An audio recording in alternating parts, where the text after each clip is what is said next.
क्यों डालें? मुझे तो नहीं लग रहा है पर्सनली, मतलब ऐसे बातें करने के लिए तो हम जैसे ऑनेस्टली यहाँ पे कुछ भी कर सकते हैं, बात बनाने की अगर बताएं तो कुछ भी बनाई जा सकती है, बट मुझे ऐसा लग रहा है मार्केट की रीडिंग को देखते हुए कि शायद लोग वैल्यूएशन देख ही नहीं रहे।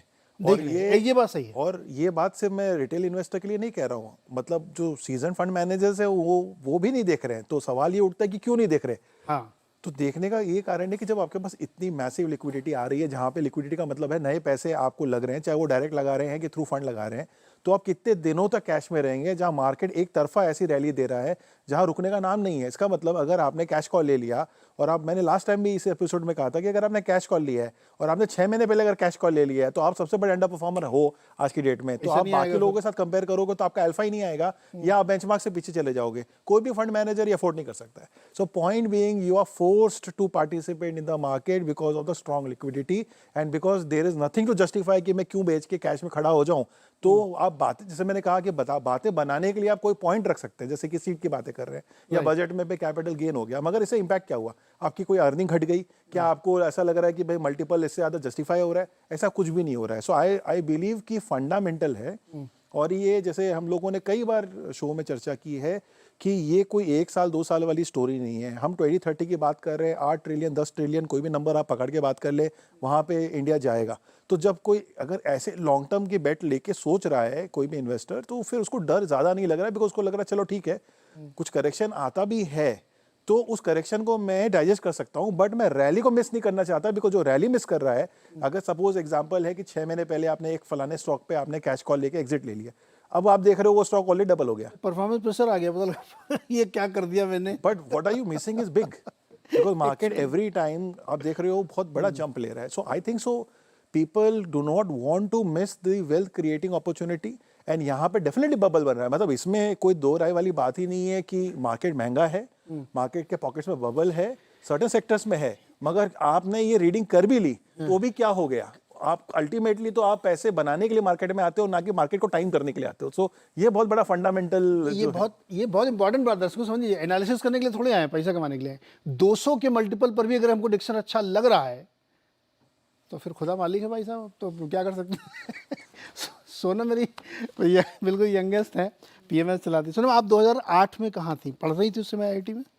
बिल्कुल। तो आपने तो देखा नहीं होगा वो सब, तो उसमें थे इन्वेस्टर आप? नहीं, तो 2008 में मैं पास आउट हुई थी उसके बाद कॉलेज से, तो फिर हमें इम्पैक्ट तो दिखा था क्योंकि नौकरियां खत्म हो गई थी, लेकिन इन्वेस्टर नहीं थी? इन्वेस्टर नहीं थे। तो मतलब तो आपको उतनी सिवियरिटी नहीं दिखती होगी? नहीं। तो ये देखा ना, यही कारण है कि उस समय देखा ही नहीं, रियलाइज ही नहीं किया। तो आप बताइए कैसा लग रहा है आपको मार्केट इस समय? कैसे आप जस्टिफाई करती हैं, या आप लोगों की सोच क्या है? मतलब मेरे लिए भी एक एक्सपीरियंस होगा कि यंग मैनेजर कैसे सोचते हैं। देखिए, हम लोग मार्केट वैल्यू पे तो बेस है बिल्कुल, लेकिन हमने 5 साल में देखा है कि भाई ट्रेंड बहुत इम्पोर्टेंट है और उसकी वजह से बहुत पैसा बनता है। और वहाँ पे कई बार ऐसा होता है कि वैल्यूएशन बढ़ जाते हैं, बट उसमें सबसे इम्पोर्टेंट क्या रहता है कि एक्सपेक्टेशन क्या है। तो अगर आप, जैसे आपने डिक्सन की बात की, इलेक्ट्रॉनिक मैन्युफैक्चरिंग में इंडिया का इतना ज़्यादा ग्रोथ पोटेंशियल है, गवर्नमेंट का पैसा आ रहा है, वहाँ पे एक बहुत सॉलिड कंपनी है, तो उसमें ग्रोथ तो ऐसा तो है नहीं कि वो कंपनी बंद होने वाली है, राइट? बहुत ही स्ट्रॉन्ग कंपनी है, ग्रोथ पोटेंशियल है। सिमिलरली अगर आप डिफेंस का भी स्टॉक देखें, वो तो बहुत ही ज़्यादा बबल टेरिटरी पे है, लेकिन उनकी ऑर्डर बुक्स इतनी ज़्यादा बढ़ चुकी हैं और इतनी ज़्यादा ऑर्डर्स मिलते जा रहे हैं कि पोटेंशियल तो अभी भी वहाँ पे है। सिमिलरली आप ग्रीन एनर्जी, रिन्यूएबल सेक्टर में देखिए, तो मुझे लगता है इंडिया की इकॉनमी में आज के टाइम पे इतने सारी इमर्जिंग सेक्टर्स आ रहे हैं जहाँ पे आज के टाइम ऑप्शंस बहुत है, आप कह रही हैं। ऑप्शंस है, ग्रोथ है, मतलब कंपनी फंडामेंटली भी ग्रो करने वाली है, भले ही वैल्यूएशन बढ़ चुका हो। इसलिए जब आप जैसे यंग लोग, जो आजकल बहुत सारे लोग आईआईटी से आके ट्रेडर बन गए हैं, बहुत मेरे पर्सनल दोस्त हैं, बहुत वो पता नहीं बड़ा मैथ वैथ के फार्मूले लगाते हैं जबरदस्त तरीके से, एल्गो लगाती है, ये फार्मूला मैंने बनाया, ये कोडिंग मैंने की है, अब मैं इससे ट्रेड करूंगा और मैं मार्केट को बीट कर दूंगा।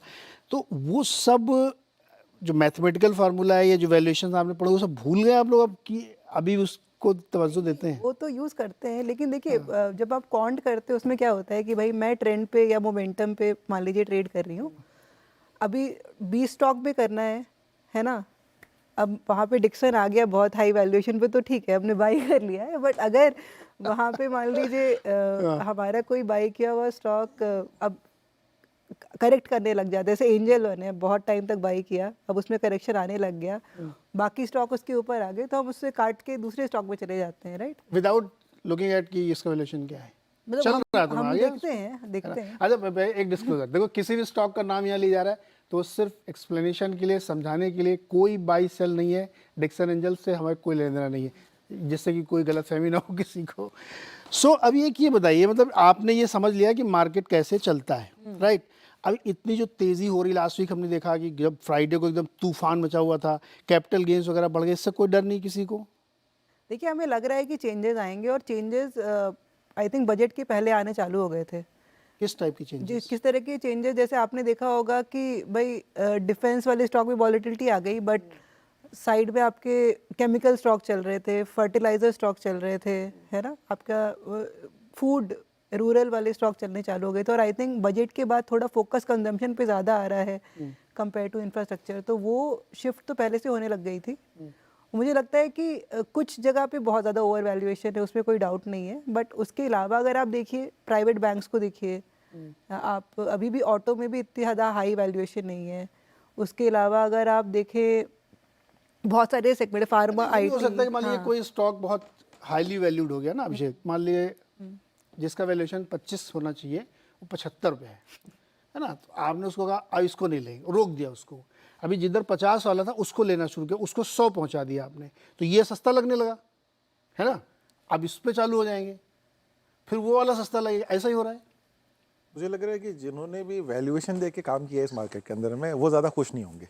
तो देखो, आप इतनी बड़ी बड़ी थ्योरीज को फेल करो, अभी संजय जी के पास चलना है। देखिए, बात करने के हिसाब से अगर हम करें हिस्टोरिकली, सी वैल्यूएशन की पैरामीटर्स क्या है, आप किसी कंपनी की एक हिस्टोरिकल वैल्यूएशन को चेक करके बताते हो कि मोटा मोटा ये रेंज होती है, ये मल्टीपल हम देते हैं, क्योंकि 18, 25, 50 ये तो सब्जेक्टिव है, राइट। देयर आर कंपनीज जिनकी हिस्ट्री ऐसी बताती है जहां पे उनके मल्टीपल 60 से ऊपर हमेशा ही रही है, 10 साल तक रही है। तो 10 साल तक के मतलब कंपनी ओवर वैल्यूड है, नहीं है। जस्टिफाई कैसे कर रहे हैं 60 versus 8? So point being, let's not get into कि क्यों ये है वो है, बिकॉज ये मार्केट के अंदर में इस तरह की पैरिटी रहती है depending on sector size and stock की जो भी हम बात कर लें।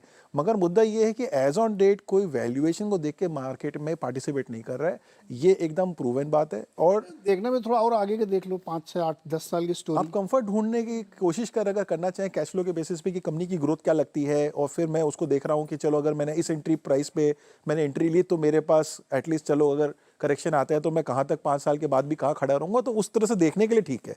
मगर जब आप ले रहे हो, तो जैसे कि राइटली शी पॉइंटेड आउट कि ये मोमेंटम के अंदर में एक बार आप मोमेंटम बायर बन जाते हैं ना, तो उसके बाद आप ये देख रहे हो कि आज मिलूं और कल 10% ऊपर हो जाए। आज का मार्केट तो ऐसा ही हो रखा है, चेज करना है, मतलब चेस करना है। एंड बहुत एक फेमस एग्जांपल है ये, मतलब इसके ऊपर कई चर्चा भी हुई है। यूएस की एक कंपनी है गेम स्टॉप, उसके ऊपर बहुत एक बल्कि एक बन भी गया है, बहुत अच्छा आप देखने लायक है ऑनलाइन में ओटीटी में। उस स्टॉक को अगर आप देखें उसकी जर्नी में, तो आप फंडामेंटल भूल जाएंगे कि क्या हुआ उस स्टॉक के अंदर में, ठीक है। उस स्टॉक की खासियत ये थी कि किसी फंड ने उसे शॉर्ट कर दिया और पूरे रिटेल वालों ने वन साइडेड उसको बाय करके पूरे के पूरे फंड को फेल कर दिया, उसको फंसा दिया, पूरे फंड को फेल कर दिया। That fund actually was had to file chapter 11 and they lost about I don't know 2-3 billion dollar something. But आप देखिए रिटेल की पावर क्या है, ठीक है, वो क्या कर सकती है। हम यहाँ सोच रहे हैं कि रिटेल में क्या है, इतना बाइंग हो उतनी बाइंग, बाकी तो ये बड़े बड़े फंड चलाते हैं। ये लगता है जहां पे एक बार ऐसे मोमेंटम बन जाती है जैसे कि अभी बनी हुई है मार्केट के अंदर में, तो आप फिर ये वैल्यूएशन भूल जाइए, मल्टीपल भूल जाइए। ये मैं ये नहीं कह रहा कि ये सही है, हाँ नहीं, मगर सिनेरियो यही है, सिनेरियो ही एग्जैक्टली। हमको तो सिर्फ ये समझना है कि आज क्या हो रहा है। ये कोरोना के टाइम की स्टोरी है, गेम स्टॉप वाली यूएस में हुई थी, बहुत ज़बरदस्त। संजय जी, इन 3 लोगों ने हमें मिलकर ये कन्विंस कर दिया है कि वैल्यूएशन को इस समय नहीं देखना चाहिए, और अगर सोने के भाव पे चांदी मिल रही है तो खरीदने में कोई बुराई नहीं है। आप खरीद रहे हैं सर क्या?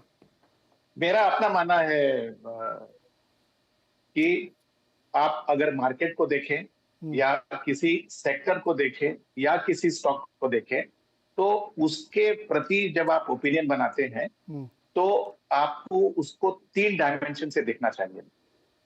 पहला डायमेंशन ये होता है इवेंट्स का, जिसका प्रभाव शॉर्ट टर्म में पड़ता है। दूसरा डायमेंशन है लिक्विडिटी, जो कि मीडियम टर्म पे पड़ता है, और तीसरा डायमेंशन है वैल्यूएशन, जो कि लंबे समय पे पड़ता है। ये 3 डायमेंशन जो हैं, ये मार्केट पर भी एप्लीकेबल हैं, सेक्टर पर भी एप्लीकेबल हैं और स्टॉक्स पर भी एप्लीकेबल हैं। अगर मैं मार्केट की या सेक्टर की चर्चा करूं, तो इवेंट्स का प्रभाव जो है, हाँ, हम लोगों ने देखा किस तरह इलेक्शन के कारण मार्केट में तेजी आई, इलेक्शन के एग्जिट पोल पर और ज्यादा तेजी आई, और जब एक्चुअल रिजल्ट आए तो मार्केट में जोर की गिरावट आई। उसी तरह से बजट के एक्सपेक्टेशन में कुछ सेक्टर्स हैं जो कि चल पड़े। अगर हम आगे की तरफ देख रहे हैं तो देयर आर 3 इवेंट्स जिनका प्रभाव हमारे ख्याल से मार्केट पर पड़ेगा। एक तो है कि मॉनसून, दूसरा है यूएस की फेड रेट और तीसरी है यूएस इलेक्शन के आउटकम।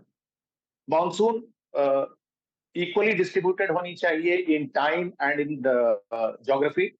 अदरवाइज अच्छी monsoon statistically long term average के बराबर होगी, लेकिन अगर कहीं बहुत जगह बारिश हुई तो बाढ़ होने के कारण हो सकते हैं। मीड